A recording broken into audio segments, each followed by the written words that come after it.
Buenos días, queridos hermanos y amigos. Estamos otra vez aquí dispuestos a reflexionar sobre un versículo de las Escrituras que justamente nos lleva a pensar en lo que es la redención, el perdón y la gracia de nuestro Dios. Para eso leemos en Efesios capítulo 1, versículo 7, dice: en quien tenemos redención por su sangre, el perdón de pecados, según las riquezas de su gracia. Según las riquezas de su gracia. Dice 1 Pedro, sabiendo que fuisteis rescatados, 1 Pedro 1:18, sabiendo que fuisteis rescatados de vuestra vana manera de vivir, no con cosas corruptibles como oro o plata, sino con la sangre preciosa de Cristo, como un cordero sin mancha y sin contaminación. Eso es lo que nosotros podemos leer, y tendríamos muchas citas con respecto a la gracia, al perdón de nuestro Dios. Decíamos que perdón, decíamos redención en primer lugar, y referirse a esta palabra, que era una palabra utilizada o muy utilizada en el aspecto de aquel de quitar, de sacar del mercado, de traer fuera del mercado, el mercado de esclavos, que en ese momento, bueno, no tan solo en ese momento, porque si vamos a mirar nuestros días, aún en nuestros días, existen mercados de esclavos, existen gente que es esclavizada de diversas maneras, de diversas formas. Sin embargo, este tema de la redención, que en la antigüedad, en el derecho levítico, vamos a decir así, era el precio pagado por un pariente para obtener la libertad de un esclavo, o de una deuda, o de una hipoteca, o de algo que supusiese una deuda de alguien para con otro que no podía pagar. Aquel entonces pariente o amigo, tío, generalmente parientes, eran quienes podían redimir esa deuda, pagar el precio de esa deuda, y que este hombre no tuviese que pagar, aún con su propia esclavitud, con su propio trabajo, la deuda que tenía para con ellos, para con aquel acreedor. Lo vemos esto en Levítico 25, 47, y tenemos todo lo que se refiere a la esclavitud. En el derecho romano, la esclavitud era también algo que estaba al día, digamos, en la época de Cristo, en la época del Imperio Romano, y en muchos otros lugares, por supuesto, en África, en muchos lugares. Pero en el derecho romano había una forma de que los esclavos pudiesen ser liberados. Pero lo podía hacer solamente aquel que era amo de los esclavos, aquel que era amo, aquel que podía decir de una forma simple, otorgar la libertad a uno de sus esclavos o a los que él quisiera. Otorgarles la libertad mediante formas solemnes o formas comunes, pero le podía otorgar la libertad a sus esclavos, a sus propios esclavos. Pero normalmente aquel que iba a comprar a un mercado, que iba a comprar esclavos, no era para liberarlos, sino para que fuesen sus propios esclavos, para que él tuviese sus esclavos y los podía comprar. Podía pagar el precio que valía cada uno de aquellos según su contextura física, según los trabajadores, según lo que fuere. Pero de acuerdo a eso tenían un precio, y ese precio era el que pagaba aquel que iba al mercado de esclavos, y que en la generalidad de los casos era justamente para tenerlo como sus propios esclavos. El que aún hoy en día nosotros tenemos en nuestra historia aquella famosa ley de vientres de la Asamblea del año 13, que permitió que justamente aquel que aboliera la esclavitud de hecho, y la ley de vientres, que cada uno que nacía de una persona que era esclava no nacía con el signo de la esclavitud, sino que por el solo hecho de nacer en tierra, en suelo argentino, dejaba de ser esclavo. Alguien seguramente muy rico y muy generoso podría pagar comprar un esclavo o varios esclavos y liberarlos, y liberarlos. Ese era el sentido de la redención, el sacar la deuda de uno, pagar la deuda de alguien que debía y de esa manera redimirlo de esa deuda.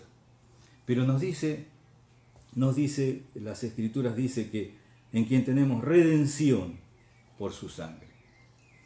Y tenemos que, en este caso, en nuestro caso, en lo que estamos hablando, el Señor Jesucristo nos redime mediante su sangre.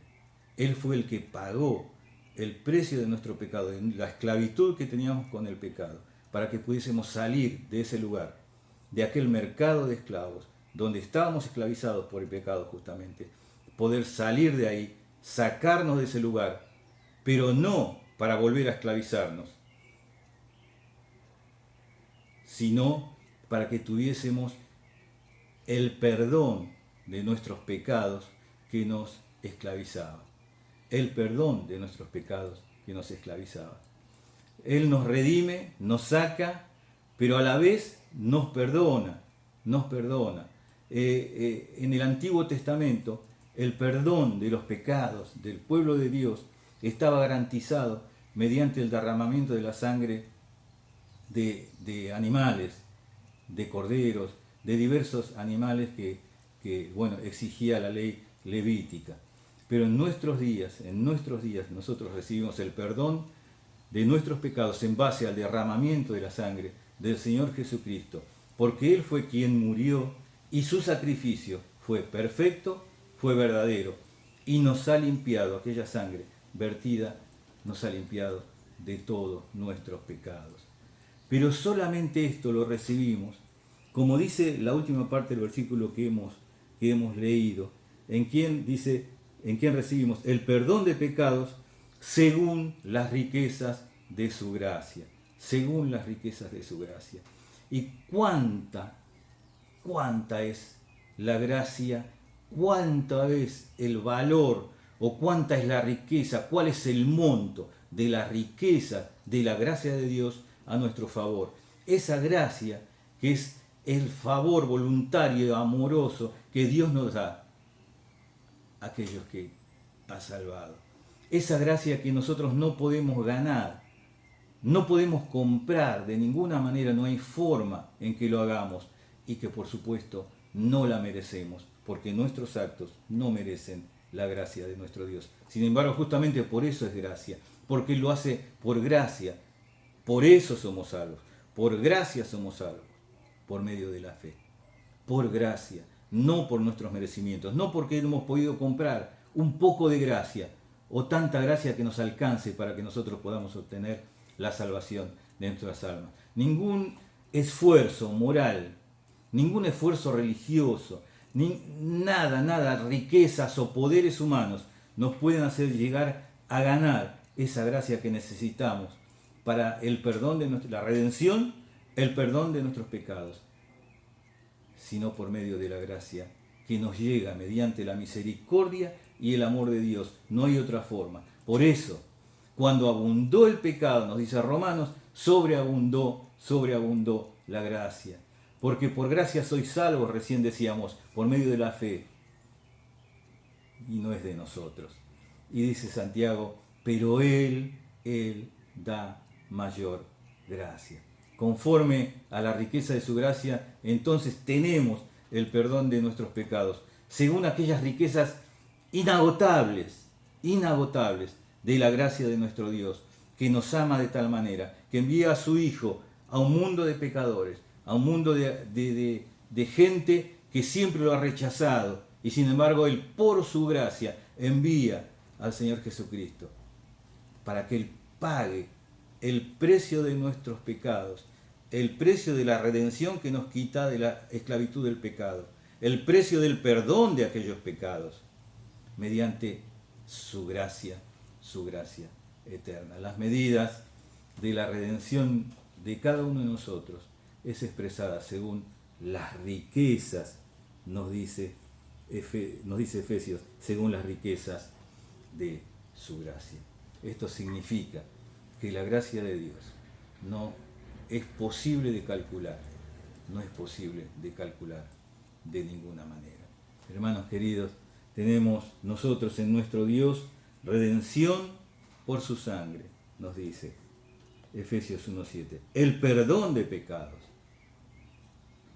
según las riquezas de su gracia. De su gracia que ha llegado a nosotros y que nos brinda a pesar de nosotros, aun siendo pecadores, porque Cristo muere por nosotros. Cristo nos ama, nos ha amado y Dios mismo nos ha amado desde antes de la fundación del mundo. Por eso manda, envía para que su Hijo amado pueda venir a pagar lo que nosotros debíamos, todo lo que debíamos, ante su presencia, para ser presentados ante Él, como si nunca hubiésemos pecado, como hijos y como hijos amados. Hermanos queridos, en el Señor Jesucristo, dice, para alabanza, dice el versículo anterior, para alabanza de la gloria de su gracia, con la cual nos hizo aceptos en el amado, en quien tenemos redención por su sangre, el perdón de pecados, según las riquezas incalculables de su gracia.